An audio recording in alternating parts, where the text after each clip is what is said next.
Okay. And all my stuff around. Welcome, everyone. I'm so excited to see you all here today. This is our second session for Quality Cafe. And today we're going to be talking about reporting to the board. So the plan for today is for us to present about 20 to 25 minutes on our topic, have a little time for discussion, and then we'll turn off the recording, and then we will see if anyone else has anything else other that they want to discuss. Okay, so today we're discussing reporting to the board on quality. So we all know that this is a regulatory requirement, but how does it really work in our facilities? We're going to review the regulations, discuss board functions and the makeup of the board, and explore different ways to present data and outcomes.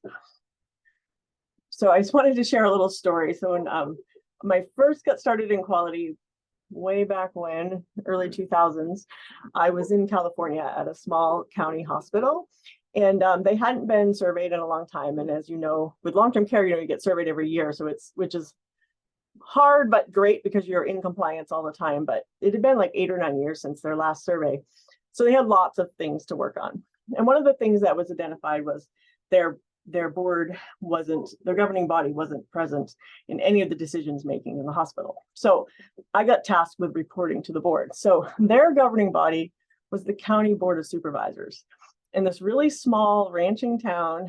And, and they're dealing with road stuff and, sheriff's department, and the hospital, not really, but they were the governing board according to their bylaws. So I had to do a report on the hospital's, falls and pressure ulcers and all of that to the County Board of Supervisors with all of the audience there. So it was very scary for me at the time. But so it's just a little bit of knowing your audience before you're presenting. And anyone else's story is probably going to be easier than mine if you have a board reporting story that's a little scary. So first, I wanted to take a few minutes to discuss the governing body requirements for nursing homes and hospitals. It's similar in all three areas. CMS requires the governing body to be responsible and show accountability for the facility's QAPI program. The March 2023 QSO memo that went out emphasized the role of the governing body and reminded surveyors to ensure that this is occurring in all of our facilities that they survey. So what that means for us is that we should take the extra time to review how this works in our facilities and tighten up the processes if necessary. So last month, we reviewed QAPI plans. These are the specific hospital conditions of participation related to the governing body for QAPI, and the long-term care regulations are very similar. But while executive leaders and the governing body are not expected to be involved in the day-to-day activities of your facility's QAPI program, they should be actively engaged in the oversight and periodic review of that program. The governing body should be provided with enough information necessary regarding the facility's QAPI program data collection processes so they can make those determinations and approvals of the program's activities. If you have any questions while I'm going through, please ask them as we go. So the board involvement is essential to your program success. According to the American Hospital Association's 2022 National Healthcare Governance Survey, 50% of boards rate quality of care among their top 2 priorities, and yet 37% fail to include the quality performance reviews on every agenda. In addition, despite accountability for patient safety and quality, 58% of boards dedicate less than 20% of their time to quality. So this is a national problem, it's not just us. So who do you report to, and where does your report go? Is it going to the correct place? Does your report go to the people who have the oversight to make the decisions that you need them to? So every facility has a different board structure. You might have a single board of directors, a hospital system board, a county board of supervisors like I had, a regional boards, advisory boards. There could be board committees like quality committee that reports to the board. So I just wanted to kind of maybe a show of hands, or if people want to come off mute or put it in chat. How does your facility quality report go? Who does it go to? How does it work in your facility? Do you report Does the quality report go directly to the big board? Is there only one board, or is there multiple levels in your facility? Hey, Kristen. Yeah, this is Deb from Bartlett. We, as a quality department, we report to the board through the board quality committee, and then they report that board quality committee members, board members take our reports up to the board. Okay, so it is the board level that we report at. Yeah. Anyone else have something different that happens? I see someone, see some stuff in the chat. The governing board through SLT and our PI board report, and that's how Central Peninsula reports as well. Yeah. It's important to know if you're reporting to, say, the board committee, that committee information gets to the main governing body of the board as well. So just being able to follow that through. And then a word of caution about advisory boards is if they are truly advisory, then they are not a governing body. And so while it's good to get their input, especially if they're kind of represent the patient in your meetings, but if they have no oversight, then the advisory board will not help you with this metric.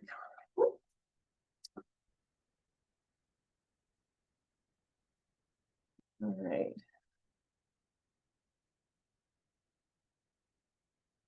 I stole this slide from last month's presentation, but this is Ketchikan's kind of board structure, just to give you an example, where they have a board of directors. They're community boards that also report up to the board of directors, as well as a quality committee of the board that also reports through there.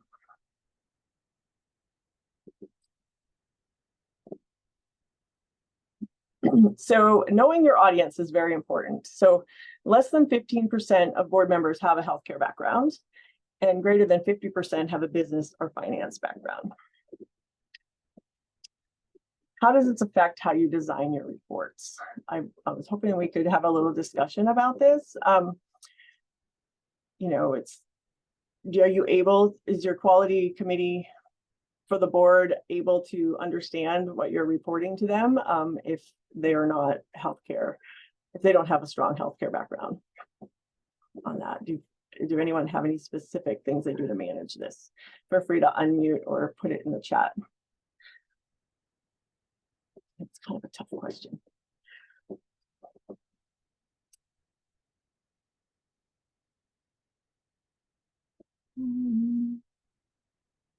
All right, well, we'll move on from that, but think about it if you have an answer.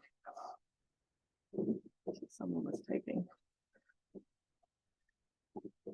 So it's important to speak to your audience. Try to tell a story with your data, considering that most of your, the board may not be have any healthcare background. Utilizing dashboards is an option because it's more visual. And charts versus graphs, know when to use when. Your finance business people might really understand charts and graphs, but other people may not. What is your preferred way to show your data? Think about that. I'm just going to share some options in the next couple slides, and if this is something you do, hi Jay, if something you do, feel free to holler out or give us an input as we move forward. One great way to get your board's attention is to tie your data report to the strategic plan of the organization, their mission and core values.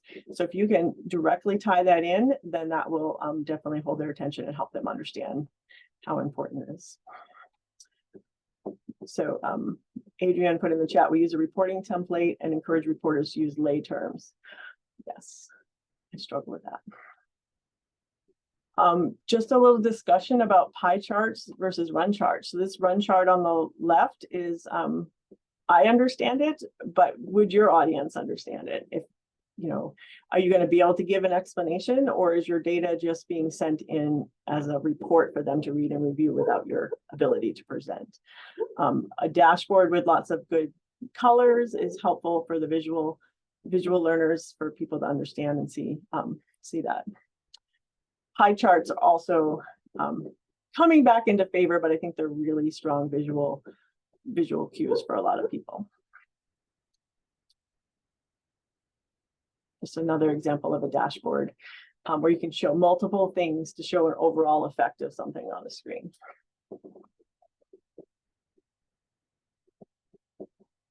I like to make it personal. So you might say a 1% failure rate seems pretty good, but if you are that 1 in 100, if you were that person, you wouldn't want that effect, that outcome to have happened to you. So just think about different ways to point that out. Your numbers might be low, but each one of those numbers is a person. And so think about this. This is 1 out of 100, just a visual for 1 out of 100.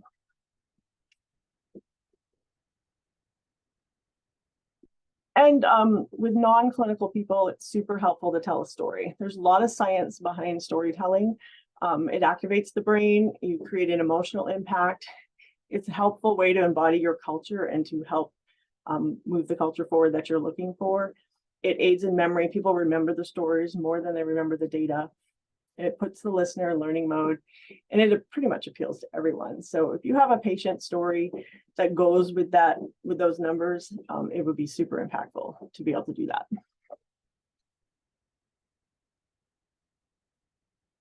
So documentation, we don't do any, if it's not documented, it wasn't done. So as a quality leader, you're the one answering to the surveyor when they say, hey, did this information on these pressure ulcers ever make it to the board? Or what did the board say about that? Or what are you doing? And so you need to make sure you have that available. So getting that board agenda for you to throw in your binder, the meeting minutes from the board meeting is super helpful. Ask for these. So whoever you're sending your PowerPoint in or your report in, ask that person, hey, when you're done, can I have this, the agenda and the minutes from this meeting for my paperwork for surveyors. I've gotten pushback in the past, but it's just super important. And if you're reporting to a subcommittee, make sure you get the subcommittees and the next level up. So the true governing body, you get to see that full effect of that. And just ensure, and then just give a quick read through and ensure that the meeting minutes reflect the active engagement from the board on these things.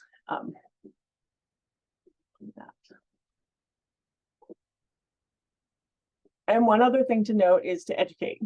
Use every opportunity you can to educate the board on their role, as well as referring to the and to educate on the metrics and the goals and the stuff that you're putting. Just don't just say, here's how we're doing on falls. Give a little education around that every time you're presenting on that. There's a lot of great board education resources through the American Hospital Association and through the Joint Commission. I'll put those in the resources so you have them to pass on. It's not necessarily our role to do board education, but use that opportunity to explain to them their role in quality and how that how it needs to. We need their input for everyone to succeed. Quality starts, you say, patient safety from the boardroom to the bedside. So with that, does anyone have any questions at this point? I'm going to invite, I'm going to stop sharing, I can remember how, and invite Deb from Bartlett is going to just talk a little bit about her board reporting experience. Do you want to share your slides, Deb, or do you want me to share them for you? I think you're still on mute, Deb. Deb, you're on mute.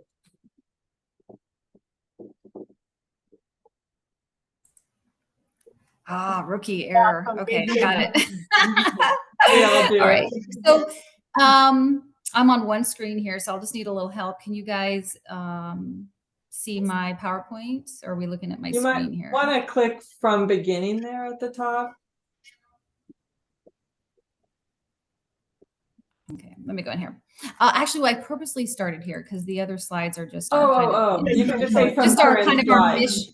Yeah, just our mission and everything. So is this the presenter view for everyone? Here we go. Yep, now it is. Okay. Great. Well, yeah, thanks for having me. So yeah, Kristen and Debbie invited me on, everyone, because I actually, in fact, did a board presentation representing the quality department this July. It was actually at the board meeting, the big board meeting, I normally do a small quality metrics presentation every board meeting, or every board quality, we call it, which is the committee meeting with a few board members.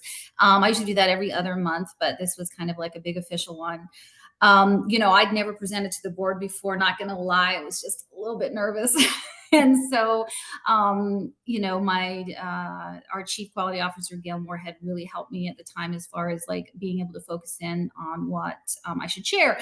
And, you know, I assumed they were the board, they would know everything, right? Like I should be asking them questions, but I learned very quickly that was not the case.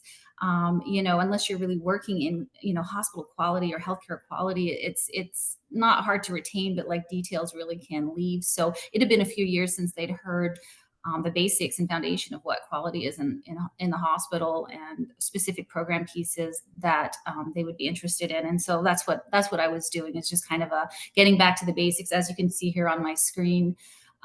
So, you know, Kristen was talking about being a storyteller.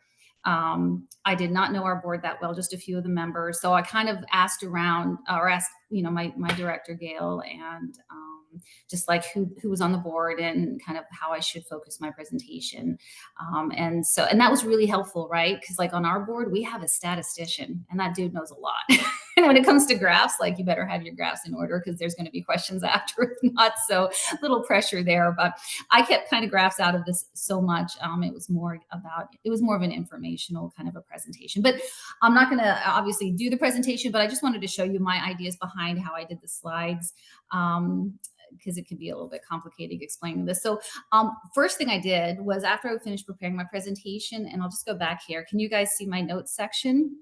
I made sure that if somebody asked for the presentation afterwards, to really look and absorb any information, that I'd have it ready to go. So I did. So I made sure that my notes were actually ready to send off to somebody right after the board meeting if I needed to, right? So I just kind of made sure that was kind of organized a bit, versus just having short paragraphs or whatever or phrases for myself to speak off of. And I think that was really helpful, because I have had board members at the board quality meeting ask for those that kind of information.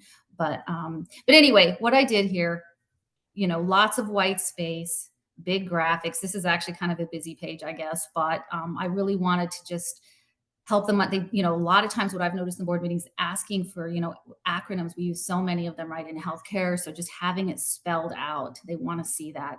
Actually, just yesterday, we had board members at board quality asking for, acronyms to be spelled out, in simple language to be used in a policy. So just keep that in mind. And again, was just keeping things simple, kind of explaining as we went. I think one of the things I wanted to share, what I came to understand is, with our board, right, they're interested in patient safety, staff safety, they're interested in the hospital reputation. And then, of course, big one is they're interested in the bottom line. Like these are like the pinpoints that they really want to hear about, right? And so that's kind of what I tried to keep this to. So I kind of started off explaining about the different programs. Then the ones I decided to focus in on were the ones here, the pay for performance ones, right? The ones where the hospital is directly affected, financially by. So, and I took these, and so this was super high level. And then I took this presentation and I honed it into the value-based purchasing program here. And that's kind of, again, with my slides, I tried to keep lots of white space and just where they could just read it and understand just kind of the elevator piece, right? The elevator speech for each of the programs, and then kind of honed in on the one I wanted to focus in on, which was the value-based purchasing. A lot of times what I've come to understand over the years is that people, like our board members and sometimes leadership, will think of value-based purchasing and like that's the whole quality department, right? That's everything to do with hospital quality reporting, when in fact it's just one piece of it. So that was what I was trying to relay, just talk about how we have these other hospital programs, right? Like the hospital readmissions and the hospital acquired conditions program that also affect the hospital and are separate from the value-based purchasing program, So, I posted this because I know we have a few board members who are interested in details, but and they had already reviewed it before the meeting, but this was not something I spoke to, did not read off of it. It was just kind of a glance. So, Kristen was talking there about storytelling. You know, I'm not a great storyteller yet. I'm working a skill I'm working on, right?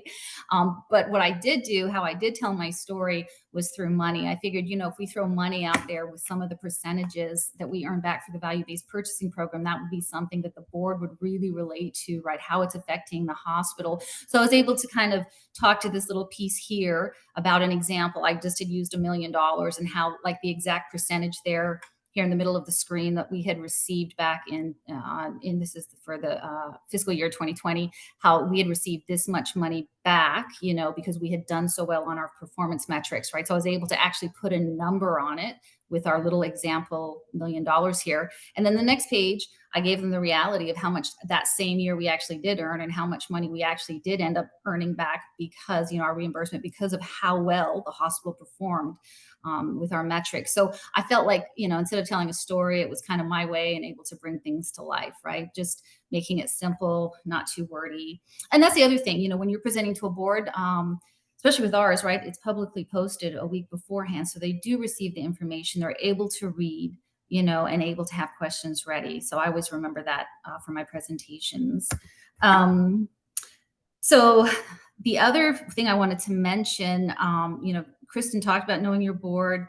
You know, that's just huge. I even went to, if anybody does have to do a presentation and feel like they don't have enough information about who they're presenting to, I actually went to the executive assistant that takes the minutes and is in every single meeting and, you know, asked a few questions from her, you know, and that was actually really helpful, right? As I was finalizing my presentation. So it doesn't hurt to ask around and just to make sure you have all the information that you need for the presentation and be as prepared as possible. You know, again, like I said, don't assume that they know anything. I mean, yes, they're very educated and there's a reason they're on the board, but, you know, unless they're working in this every day, you know, I just never assume that they know, you know, that they remember the details. AHHA was fantastic for my presentation. I was able to use information, you know, related to our intelligent data. And I think that was really helpful, like to have the board understand how our data is out there nationally, right? We know what we do in-house and what we report to them, what they would like us to focus on, but just reminding them, hey, like we submit data, it doesn't just go to, you know, Care Compare website. It also goes to, you know, our, you know, quality improvement contractor and we're compared against these other states. And so talked about that for a little bit. And the data gen report, I thought that was really helpful. And just kind of how we use this data, where it goes. And I'm just going to skip through this because obviously I'm not presenting to you. You know, and then I had my takeaway. There's already interest from folks on your slides, so would that be okay. I put them in the chat? Oh, okay. Yeah, no, I'll finish up super quick here and we'll go to the questions. So I also put okay. So I also put takeaways, right? Like what do I just want them to remember? Like, you know, at the end of the day, something they could just really glance at. So, you know, for us, we're a small hospital really, and every single patient counts, you know, and I had actually, let me just go back here. I pointed that out on, let's see, where was this slide? Say like this, like it looks like we were doing so poorly here with some of our, like our TKA 30-day readmits and our mortality. But the reality was for this whole entire fiscal year, we had 2 patients that, you know, flagged for that measure. We had 4 patients flagged for the surgery measure. So, you know, just helping them understand why we, you know, really focus in on some things. And sometimes they're like a dog with a bone, right? I mean, we have to be, because every patient counts when we're in when we're a small hospital. You know, sometimes it can be a little disheartening with the small numbers and how it affects us, but just helping them understand that piece as well. And then again, like the takeaways, just making sure that they kind of just what you want the takeaway to be for them, right? Just so it's like one sentence that they can just have remembered. And it really worked because I shamelessly stole from Joint Commission here. This little zero harm, must drive us, collaboration is how we get there. Yeah, they like that. They were talking about that in the questions and answers session. So that was really good. So I think having a takeaway page really helps as well. Yeah, so, you know, Kristen talked about telling a story, keeping it simple. You know, for us, the metrics, I didn't have any metrics to share with them this time. I do that at the board meeting. I have been doing some separate pages. We are working on kind of getting everything to a one page. A lot of our metrics we do share on just a single page. I think that's really helpful. And keeping it the same month to month for the board really helps as well, just because they kind of get to understanding that page and how to look at it. We've found that out over the years. And, you know, on the graphs too, like I totally agree with Kristen. I'm just going to throw this in extra, you know, that's one thing I learned from our statistician on the board is, you know, and I'm sure many of you are familiar with this, but just, you know, when you put a graph out there, like really look at it objectively and assume that you can't say anything about it, right? Like you are just assume that you're not going to say anything about the graph, but the viewer has to, you know, be able to understand what it is. So like make sure your axes are like labeled and that all the data you need for them to understand is on the page. And a lot of time you find that in the labels, right? So anyway, yeah, are there any questions? I hope that was, I mean, that was just my experience. I was just sharing my experience with sharing to the board for the first time. And yeah, if there's any questions, I'd love to help answer them. Thank you so much, Deb. You can stop sharing the screen now. Yeah, perfect. Yeah, does anyone have any comments or questions for Deb? Oh, hey, so I see Jay there. I'd love to borrow it. Let me tell you what, the one thing I have learned in the 5 years of being in the quality department, and I think Chris Looney shared this with me from Fairbanks, when it comes to quality in hospitals and healthcare, steal shamelessly. So I've never, yeah, absolutely, I will share. Now, keep in mind, I did put these slides together. So, you know, this is my understanding of everything. And if you did find anything you didn't find to be accurate, please feel free to change it. So let's see. Thanks so much, Deb. Yeah. We'll have Debbie put your slides in the chat so that you've got them, so people have them, and we'll share them with all resources. Were the ones I sent you the ones with the notes? Yep, they were. Okay, good. All right. Well, I think we'll stop the recording and Debbie can stop that. Yeah, I'll stop that right now. And I think